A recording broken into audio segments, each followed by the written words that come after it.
Hey everyone, welcome to my channel. Today I am going to talk about an interesting topic regarding the dark truths of propaganda and lobbying in India. Bharat ವೈವಿಧ್ಯದ ನಾಡು. ಸಾವಿರಾರು ಭಾಷೆಗಳು, ನಂಬಿಕೆಗಳು, ಸಂಸ್ಕೃತಿಗಳು. ಆದರೆ ನಿಮಗೆ ನಾನು ಇದನ್ನು ಹೇಳಿದರೆ ನೀವು ನಂಬುತ್ತೀರಾ? ನೀವು ಪ್ರತಿದಿನ ಅನುಭವಿಸುವ ತೀವ್ರ ಎಮೋಷನ್ಸ್ಗಳು, ಹೆಮ್ಮೆ, ಕೋಪ, ಭಯ, ಶ್ರದ್ಧೆ, ಇವು ನಿಮ್ಮದೇ ಅಲ್ಲ. ಇವು ಯಾರದೋ ನಿರೀಕ್ಷೆಯಂತೆ ನಿಮ್ಮ ಒಳಗೆ ನಾಟಲಾಗಿದೆ. ಭಾರತದಲ್ಲಿ ಪ್ರಚಾರ ಶಬ್ದಗಳಿಂದ ಕೆಲಸ ಮಾಡುವುದಿಲ್ಲ.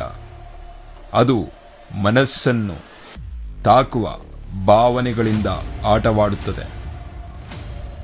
ಅದು ಜೋರಾಗಿ ಕಿರುಚೋದಿಲ್ಲ. ಅದು ನಿಧಾನವಾಗಿ ನಿಮ್ಮ ಮೊಬೈಲ್ಗೆ ನುಸುಳುತ್ತದೆ. ವಾಟ್ಸಪ್ ಫಾರ್ವರ್ಡ್ಗಳಲ್ಲಿ, ದೈನಂದಿನ ನ್ಯೂಸ್ ಡಿಬೇಟುಗಳಲ್ಲಿ, ಸಿನಿಮಾ ಸಂಭಾಷಣೆಯಲ್ಲೂ ಪ್ರಚಾರವು ನಿಮ್ಮ ಎಮೋಷನ್ಸ್ ಅನ್ನು ಕಟ್ಟಿ ಹಾಕುತ್ತದೆ. ಒಂದು ಬಾರಿ ಭಾವನೆಗಳ ಪ್ರಭಾವಕ್ಕೆ ಒಳಗಾದರೆ ಲಾಜಿಕ್ ಮಸುಕಾಗುತ್ತದೆ. ಪೊಲಿಟಿಷಿಯನ್ಸ್ ಇದನ್ನು ತುಂಬ ಚೆನ್ನಾಗಿ ತಿಳಿದಿರುತ್ತಾರೆ. $1 ಬಿಲಿಯನ್ ಕಂಪನಿಗಳು ಇದನ್ನು ಬಳಸುತ್ತವೆ. ಮಾಧ್ಯಮಗಳು ಇದನ್ನು ಮಾರುತ್ತವೆ. ಲಾಬಿಯಿಸ್ಟ್ ದೃಷ್ಟಿಯಲ್ಲಿ ನೀವು ಬಳಕೆಯಾದ ಎಮೋಷನ್ಸ್ ಮಾತ್ರ. Lobbying in the Indian shadow market. ಭಾರತದಲ್ಲಿ ಲಾಬಿ ಫ್ರಂಟ್ ಡೋರ್ನಲ್ಲಿ ವರ್ಕ್ ಮಾಡುವುದಿಲ್ಲ. ಅದು ಹಿಂಬದಿಯ ಬಾಗಿಲುಗಳನ್ನು ಬಳಸುತ್ತದೆ. ನಿನ್ನೆ ಏಕಾಏಕಿ ಆದ ತೆರಿಗೆ ಬದಲಾವಣೆ ಅಥವಾ ಯಾರು ಅರಿಯದ ಸೆನ್ಸರ್ಡ್ ವಿಷಯಗಳು, ಬಹುಶಃ ಇದರ ಹಿಂದೆ ಒಬ್ಬ ಲಾಬಿಸ್ಟ್ ಅಸ್ತಿತ್ವದಲ್ಲಿದ್ದಾನೆ. ಉದಾಹರಣೆಗೆ, ಒಂದು ಶುಗರ್ ಲಾಬಿ ನಿಮ್ಮ ಆರೋಗ್ಯದ ಎಚ್ಚರಿಕೆಯನ್ನು ಅದೃಶ್ಯಗೊಳಿಸಬಹುದು. ಒಂದು ಎಜುಟೆಕ್ ಲಾಬಿ ನಿಮ್ಮ ಮಕ್ಕಳ ಪಠ್ಯಪುಸ್ತಕವನ್ನು ರೂಪಿಸಬಹುದು. ಒಂದು ಫಾರ್ಮಾ ಲಾಬಿ ನಿಮ್ಮ ಮನೆಗೆ ಬರುವ ಔಷಧಿಗಳ ಬೆಲೆಯನ್ನು ನಿರ್ಧರಿಸಬಹುದು. ಸಾಮಾನ್ಯನಿಗೆ ಕಾನೂನು ಮಾತ್ರ ಗೋಚರವಾಗುತ್ತದೆ, ಆದರೆ ಅದರ ಹಿಂದೆ ಇರುವ ಆಟಗಾರನನ್ನು ಎಂದಿಗೂ ಕಾಣಿಸುವುದಿಲ್ಲ. Manufactured consent and emotional engineering. ಅತಿಯಾದ ಅಪಾಯವಿರುವ ಮ್ಯಾನಿಪ್ಯುಲೇಷನ್ ಡಾಟಾದಲ್ಲಿಲ್ಲ. ಅದು ನಿಮ್ಮ ಮನಸ್ಸಿನ ಭಾವನೆಗಳ ನಿಯಂತ್ರಣದಲ್ಲಿದೆ. ಪ್ರಚಾರದ ಉದ್ದೇಶ ಮಾಹಿತಿ ನೀಡುವುದು ಅಲ್ಲ, ಅದು ಎಮೋಷನಲ್ ಎಮರ್ಜೆನ್ಸಿ ಆಗಿದೆ. ಭಾರತ ಈ ತಂತ್ರದ ಪ್ರಯೋಗಾಲಯವಾಗಿದೆ. ಧರ್ಮವನ್ನು ಬಳಸಿ ಅಜೆಂಡಾ ಫ್ಯೂಲ್ ಮಾಡುವುದು, ಧರ್ಮವನ್ನು ಬಳಸಿ ಆ್ಯಂಗರ್ನ ಫ್ಯೂಲ್ ಮಾಡೋದು, ದೇಶಾಭಿಮಾನವನ್ನು ಬಳಸಿ ಪ್ರಶ್ನಿಸುವವರನ್ನು ದೇಶದ್ರೋಹಿಗಳನ್ನಾಗಿ ಮಾಡುವುದು, ಬಡತನವನ್ನು ಯೂಸ್ ಮಾಡಿ ಫೇಕ್ ಓಪ್ನ ಸೆಲ್ ಮಾಡೋದು, ಹಿಂಸೆಯನ್ನು ಕನ್ಸಂಪ್ಷನ್ಸ್ಗೆ ಪುಷ್ ಮಾಡುವುದು. ಆಲ್ಗೊರಿಥಮ್ಗಳು ನಿಮಗೆ ಎಂತಹ ವಿಷಯಗಳು ಇಷ್ಟವೋ ಅದನ್ನು ತಿಳಿದಿರುತ್ತವೆ.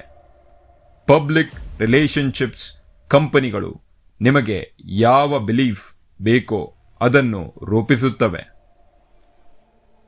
ಲಾಬಿಯಿಸ್ಟ್ಗಳು ಇಲ್ಲಿ ಮಾರಲ್ಸ್ನ ರೂಪಿಸುತ್ತವೆ. ನೀವು ಇಲ್ಲಿ ಪಾತ್ರಧಾರಿ ಮಾತ್ರ. The dark toolkit, how they control the minds. ಇಲ್ಲಿ ಅವರ 5 ಸ್ಟೆಪ್ ಸೈಕಾಲಜಿಕಲ್ ವಾರ್ಫೇರ್ ಟೂಲ್ ಕಿಟ್ಗಳು ಹೀಗಿವೆ. ಡಿಸ್ಟ್ರಾಕ್ಟ್, ವೈರಲ್ ವಿಚಾರಗಳಿಂದ ಮೂಲ ಅಜೆಂಡಾವನ್ನು ಮರೆಮಾಚುವುದು. ಡಿವೈಡ್, ಜಾತಿ, ಧರ್ಮ, ಭಾಷೆಗಳಲ್ಲಿ ಜನರನ್ನು ಒಡೆದು ಹಾಕುವುದು. ಡಿಸೆನ್ಸಿಟೈಸ್, ಭ್ರಷ್ಟಾಚಾರವನ್ನು ನಾರ್ಮಲೈಸ್ ಮಾಡುವುದು. ರೊಮ್ಯಾಂಟಿಸೈಸ್, ಬಡತನವನ್ನು ಆಧ್ಯಾತ್ಮಿಕ ಮಾನವೀಯತೆಯಿಂದ ಸೆಲ್ ಮಾಡುವುದು. ಸೈಲೆನ್ಸ್, ರ್ಯಾಷನಲ್ ವಾಯ್ಸಸ್ಗಳನ್ನು ಆಂಟಿ ನ್ಯಾಷನಲ್ಸ್ ಆರ್ ಕಾನ್ಸ್ಪಿರಸ್ ಎಂದು ಅಣೆಪಟ್ಟಿ ಕಟ್ಟೋದು. ಇದು ಆಡಳಿತವಲ್ಲ, ಇದು ಮಾನಸಿಕ ತಂತ್ರವಾಗಿದೆ. ನೀವು ಮತದಾರರಾಗಿಲ್ಲ, ನೀವು ನಿಯಂತ್ರಕ ಎಮೋಷನ್ಸ್ಗಳ ಪ್ರಾಡಕ್ಟ್ ಆಗಿದ್ದೀರಷ್ಟೇ. Wake up are be used for ever by the system. Democracy ಸಾವನ್ನಪ್ಪುವುದು ಗುಂಡಿನಿಂದ ಅಲ್ಲ, ಅದು ಎಮೋಷನಲ್ ಸೆಡೇಷನ್ನಿಂದ. ಭಾರತದಲ್ಲಿ ನಿಜವಾದ ಯುದ್ಧ ಲೆಫ್ಟ್ ವಿಂಗ್ ರೈಟ್ ವಿಂಗ್ ನಡುವೆ ಅಲ್ಲ, ಇದು ಪ್ರಶ್ನಿಸುವವರು ಮತ್ತು ಎಮೋಷನಲಿ ಡ್ರಗ್ಡ್ ಜನರ ನಡುವೆ ನಡೆಯುತ್ತದೆ. ಶ್ರೀಮಂತರು ಎಮೋಷನಲ್ ಚೆಸ್ ಆಡುತ್ತಾರೆ, ಇಲ್ಲಿ ಬಡವರು ಚೆಸ್ ಪಾನ್ಗಳಾಗಿರುತ್ತಾರೆ. Don't let your art be hijacked. Don't let propaganda decide your truths. Lobbying is not evil. Propaganda is not new. ಆದರೆ ಇದನ್ನು ಜನರನ್ನು ಬ್ಲೈಂಡ್, ಡಿವೈಡ್ ಮತ್ತು ಸೈಲೆನ್ಸ್ ಮಾಡಲು ಯೂಸ್ ಮಾಡಿದಾಗ they become weapons more dangerous than any war. ನೀವೊಂದೇ ಕೇಳಬೇಕಾದ ಪ್ರಶ್ನೆ, ನಾನು ನನ್ನ ಭಾವನೆಗಳ ಮಾಲೀಕನೇ ಅಥವಾ ಯಾರಾದರೂ ಇವನ್ನು ಉಪಯೋಗಿಸುತ್ತಿದ್ದಿರುವರೆ?